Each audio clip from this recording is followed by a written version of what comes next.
কোরবানি এবং আকিকা একসাথে দেওয়া যাবে কিনা? That's really important question for everyone to know.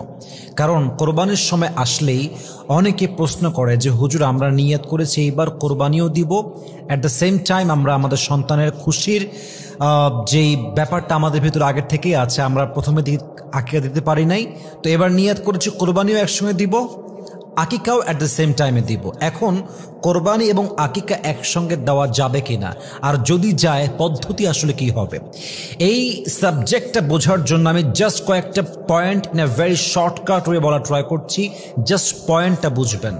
First of all, you have to know the definition of কোরবানি অ্যান্ড আকিকা। আকিকা কাকে বলে, কোরবানি কাকে বলে, you have to know the definition. আপনাকে সংখ্যা আগে বুঝতে হবে।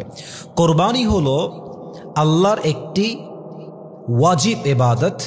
যদি if you have financial capacity, যদি আপনার সামর্থ্য থাকে, আপনার জন্য পশু জবাই করাকে একটি ইবাদত হিসেবে ওয়াজিব করে দিয়েছে একজন, বলেন সবাই তিনি কে? এটা একটি অজীব ইবাদত। সেকেন্ড হচ্ছে আকিকা। আকিকা কোনো ওয়াজিব ইবাদত নয়। সন্তানের জন্ম হয়েছে, নবজাতক শিশুর আগমন উপলক্ষে আব্বা আম্মা যে খুশি হয়, আল্লাহ নিয়ামতের শুকরিয়া আদায় তারা করবে, এটা হচ্ছে তার জন্মের ঠিক 7 দিনের ভেতরে তারা আদায় করবে। যদি তারা না পায়, তার পরবর্তী সময় তারা আদায় করতে পারবে। এটা কোনো অজীব ইবাদত নয়, বরং এটা একটা সুন্নাহ ইবাদত। এখন আসেন যে আমরা কোরবানি এবং আকিকা একসঙ্গে দিতে পারবো কিনা। মাথায় রাখবেন, কোরবানি এবং আকিকা এইটা দুইটাই একসঙ্গে দেওয়া জায়েজ, শরীয়তে এটার কোনো বাধা নেই। তবে একটা বিষয় খেয়াল রাখতে হবে, ইটস মাস্ট বি নোটেড, সেটা হচ্ছে কোরবানি হচ্ছে একটা আলাদা ইবাদত, আকিকা হচ্ছে আলাদা ইবাদত। অর্থাৎ কোরবানি হচ্ছে ওয়াজিব ইবাদত, আকিকা হচ্ছে সুন্নতের ইবাদত। অতএব যখন কোরবানি দিচ্ছেন ওইটার নিয়ত আলাদা হবে, আকিকা দিচ্ছেন এইটার নিয়ত আলাদা হবে।